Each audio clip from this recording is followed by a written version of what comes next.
to gloves. Was there any feeling of frustration at that point that maybe you had squandered something there? Yeah, we don't have time in Game 7 of the World Series to be frustrated. I think, I said this a number of times this series, you just give yourself as many opportunities as you can. If you give yourself enough, you're going to find your way out of it a little bit. And I thought when Carlos hit the ball down the line, that was like that exhale moment where you're, man, we finally got one. But it clearly wasn't enough. So, you give yourself enough, especially against a guy like Max, who's given everything he can on the mound, and you're fighting to, we left multiple base runners on every inning, it felt like. So I don't know. It never got frustrating because you don't have time. You can't allow yourself to get caught up in that. But we were pretty upbeat, obviously, till the latter third of the game. Right up front here. AJ, can you talk about Zach's performance and what he gave you today? Yeah, he was incredible.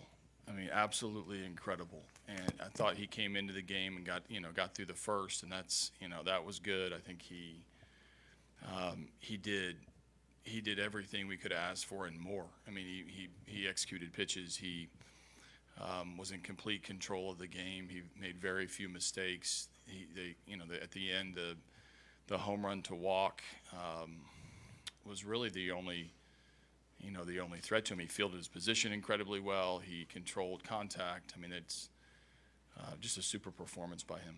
Hunter on the right side here. Would you have left Zach in if he had gotten Soto out and walked him? I don't know. I mean, I don't know. I didn't leave him in, but I'm not sure what I would have done. There's no real ifs and what ifs and things like that. Chandler on the right. AJ, we saw Garrett up and tossing a couple times in the bullpen. Was he available tonight? Obviously, yeah. I mean, he's not throwing a bullpen. I guess what made you go with the guys you went with as opposed to him? I wasn't going to pitch him unless we were going to win the World Series and have a lead. I mean, he was going to help us win. I didn't want him. He was available, and I felt it was a game that he was going to come in had we tied it or taken the lead. He was going to close the game in the ninth after I brought Osuna in had we kept the lead. Jake in the back. Oh, okay. We'll go up front here. AJ, the bullpen seemed a little bit weak tonight. Do you have any prospects? He wasn't weak. I'd change your word, and what are we going to do? Do you have any prospects that you were looking at for pitching?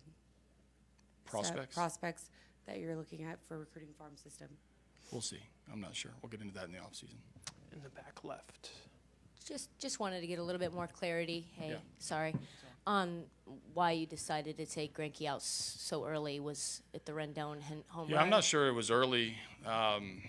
It was in the seventh inning, and he was getting up into the 80s. We asked him to do more today than he had done and pitch deeper into the game, more than he had done in the entire month of October. So I wanted to take him out an inning or a batter too early rather than a batter too late. And Kendrick and Cabrera was where I had really focused on Will Harris at that point. Will's been tremendous for us. I knew I had Osuna. I knew I had, Garrett if need be. And so Will coming in to spin the breaking ball, he got the swing and miss, and then he hit a ball off the foul pole in right field,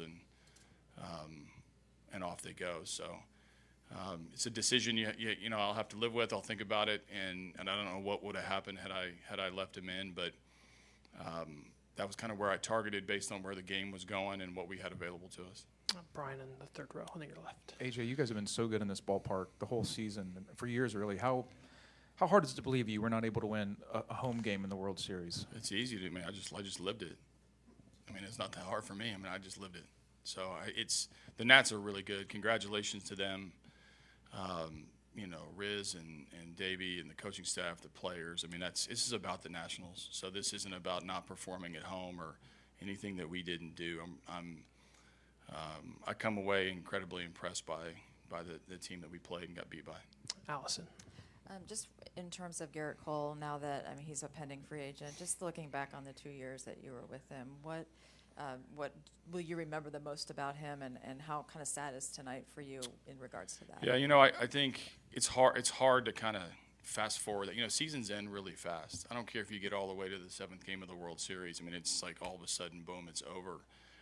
I got a group of heartbroken men in there that did everything they could to try to to bring a World Series championship to this city, and we fell one win shy. I'm not sure I've had the time to really think about it, other than Garrett is one of my favorite players I've ever been around. I mean, the way his dominance, how he prepares, how he cares. You know, I mean, wanting to do anything tonight with all that was on the line. He and I had an incredible conversation about what he was willing to do to win the World Series, and that means a lot to me. It means a lot to this team, and he's meant a lot to this franchise. The first row.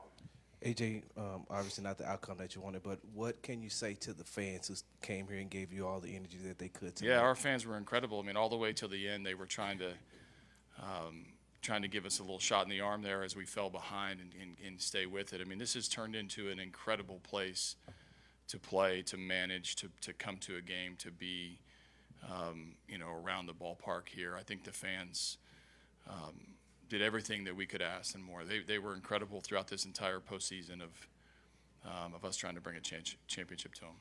Brian McTaggart toward the back. You talked a lot about Will this series, what he means to you, and how well he's pitched.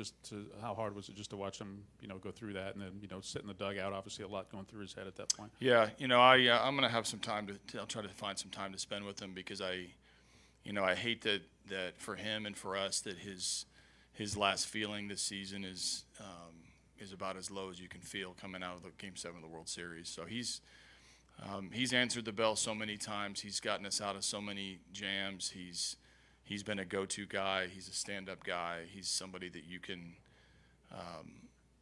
certainly be proud. If you ever want to wear his jersey, you ever want to collect his baseball card, you ever want to go somewhere where he's you know, doing something good in the community, then you're absolutely on the right track. Take three more. Brian Smith.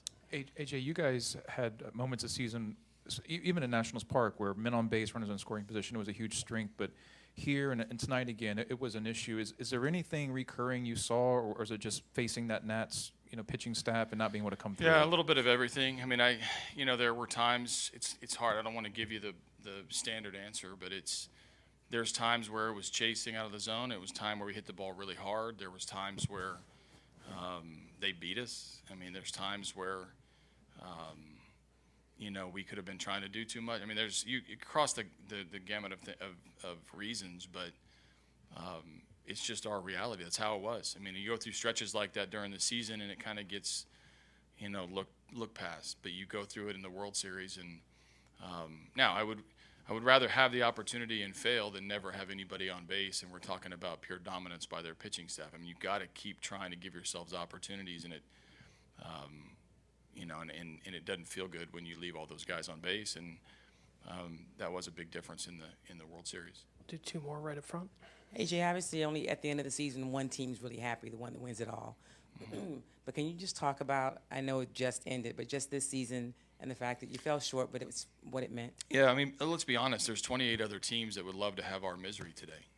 You know, these teams, every week, it's all we play to get here. We play to have an opportunity to win it all, and I just told our team, I mean, it's hard to put into words and remember all the good that happened, because right now we feel as bad as you can possibly feel. I mean, I'm proud of these guys. I'm proud of the season. It's impossible to call a season in which you reach Game 7 of the World Series and have the lead going into the 7th inning as not good. I mean, it was an incredible season for us. It feels really bad. This is going to sting for a really long time, and it should. But when everything, the dust settles, we'll be very proud of the season we had, albeit one win short. And third row on your right. Yeah, AJ, I just wanted to ask your thoughts on Max Scherzer pitching in stressful moments. Yeah, we put a lot of heat on him. I mean, we made him work. He had, you know, almost 20 pitches an inning. We had guys on base. We hit the ball hard. We didn't chase that much. I mean, there was a lot of good that we it was almost similar to how we were in Game 1 against him, where we just made him earn every out that he got. So I've always been impressed by Max Scherzer from the day that I first met him back when we were both in Arizona, and congratulations to him on being a World Series champion. Heck of a season for your team, AJ. Thank you. Appreciate it. We'll let you know when we have an ETA on Dave Martinez and the rest of the Nationals.